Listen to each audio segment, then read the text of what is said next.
Hello, this is Joe83, and this is round 10 of the season of AOR, and we're back in F2 in the Alfa Romeo, and it's the French Grand Prix, which is a circuit I actually do quite like in this game, surprisingly. It's not great for racing or for spectating, but for driving it's actually quite good. And yeah, loading the setup here, and it's a full dry weekend, luckily. No more rain after Canada, which didn't go my way, but still we managed to get P4, which wasn't too bad considering my pace there.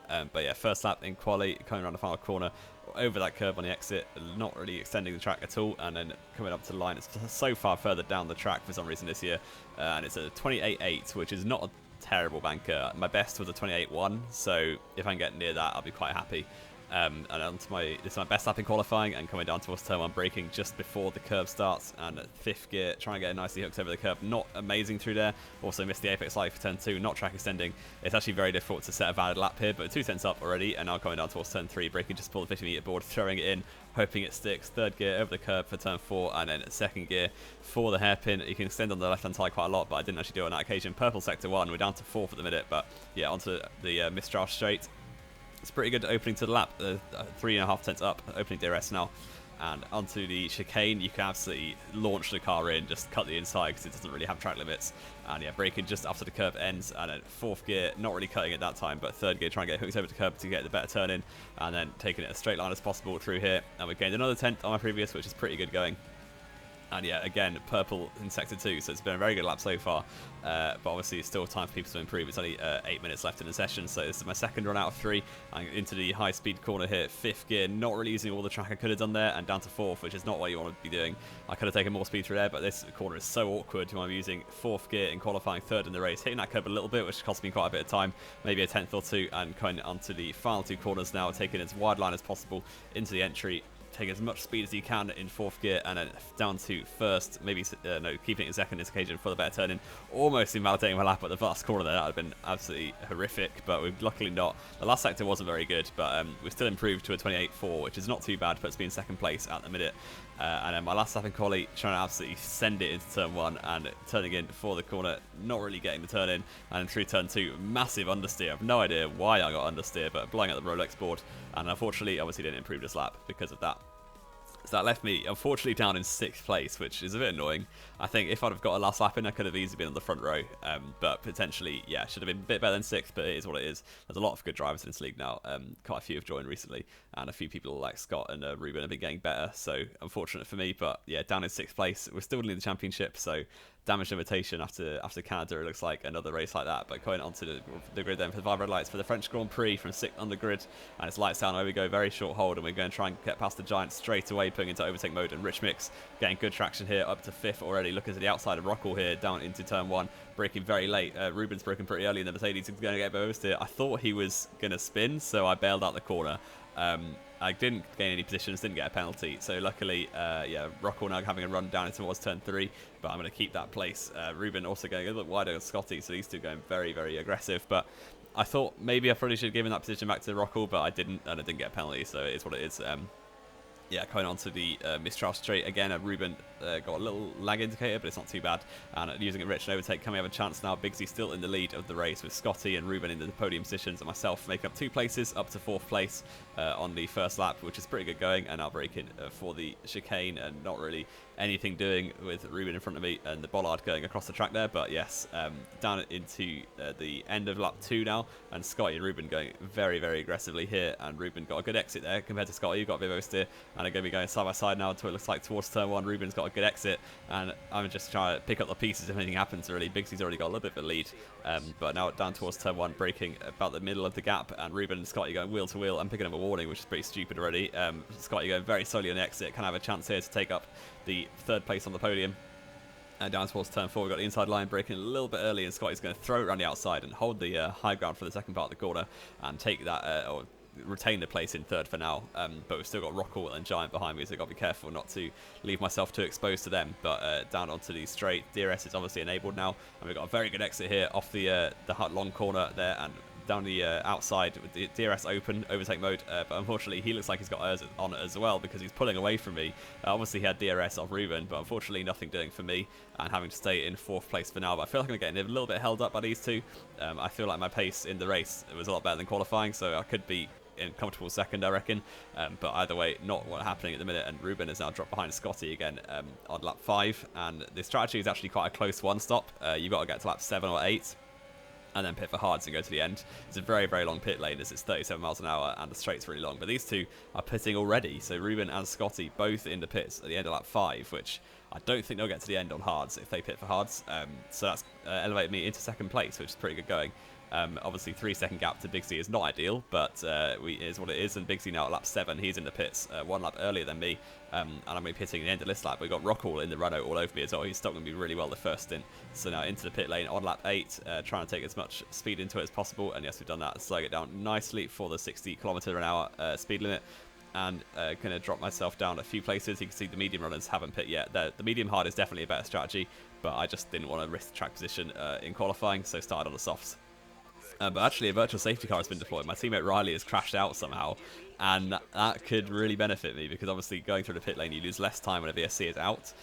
So that could raise me close to Big C, who had like a 3-second lead before the pit stop. But with the VSC, we're going to lose a lot less time than we would have done. So let's see where we are. Big C and the Haas coming down the pit straight now, leaving the pit lane. Oh, it's just going to be behind him still, but really only just. So that VSC almost handed me the net lead, but unfortunately it hasn't. But it has raised me ahead of Scotty and Ruben, who have been pretty unlucky with that really, because they're now on the worst strategy with another stop to do.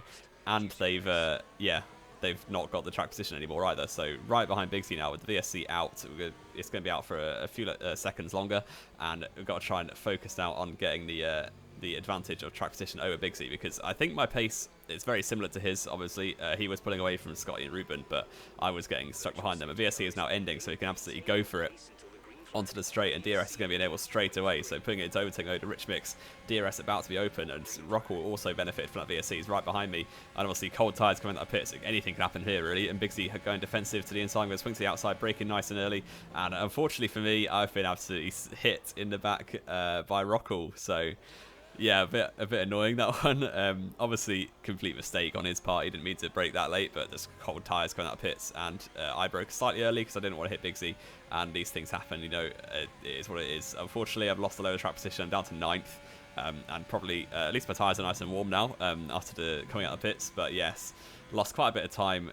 You can see 1 lap later we caught back up to Teak straight away. I'm pretty sure Rockall got damaged from that because his pace was nowhere near what it was, and you can see he already gained like back a lot of time. He's only 1.5 seconds ahead. Meanwhile, Teak, who's out of position, he hasn't pit yet, so going to take that position pretty easily on him. He's going to pretty much let me through, which is nice, and into the chicane, no challenge from behind. And unfortunately, yeah, got to overtake Rockall again. You can see 6 seconds now to Ruben. I was about 2 seconds ahead of him, so yeah, that spin probably cost me close to 10 seconds, I'm pretty sure.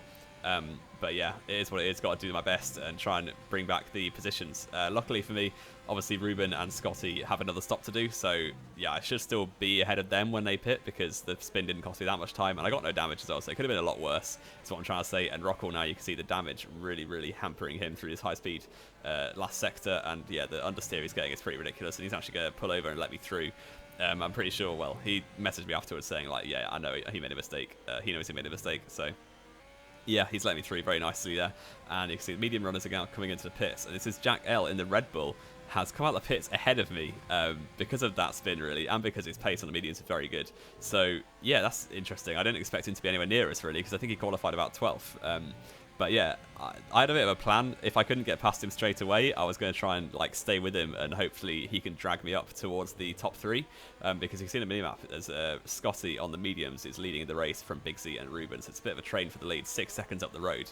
And if Jack has good pace, I reckon I can stay with him in the DRS. Obviously the slipstream is very powerful, and he's got I think 5 lap fresher tyres than Big Z, and obviously even more time since Scotty and Ruben pit. So yeah, if I can just stay with Jack, then hopefully he can drag me up towards the top 2, well, the top 3, but Scotty's now pit, so it's now a top 2, which has come down about a second, and then by lap 21 it's come down by 2 more seconds. So it's very slow, it's very slow pace, but as the race goes on, their tyres are going to get more and more worn, so the gap will come down quicker and quicker. And you see 1 up later, Ruben is in the pits, and the gap is 4.5 seconds to Big Z, who I was probably about 10 seconds behind when I spun. And yeah, that 23 now, it's 3.3. So Big Z not really got very good pace at the minute. We're going to ask Jeff about the driver in front on Jack, because obviously I do want to beat him still. And let's hear what he has to say. 1 minute 32.8. You're falling back by 1/10 a lap. They have a Yeah, that's the important thing. Jack L has 12 seconds of time penalties already, so yeah, very good stuff for me because I only have 3 seconds. Bigsy had 3 seconds as well, so Jack has pretty much been an absolute tow rope and dragged me up towards the front, and also isn't going to really be a problem for track position because he's got so many extra penalties. But now he's going for the lead actually on lap 26, 1 lap to go after this one. Jack L takes the lead in the Red Bull. Obviously it's not really a net position because he's got so many more penalties, and Bigsy sort of let him through to try and make sure he can hold me off, because this is really the battle for the lead. Myself and Bigsy battling once again as we did in Vietnam for the lead on the final lap for the win.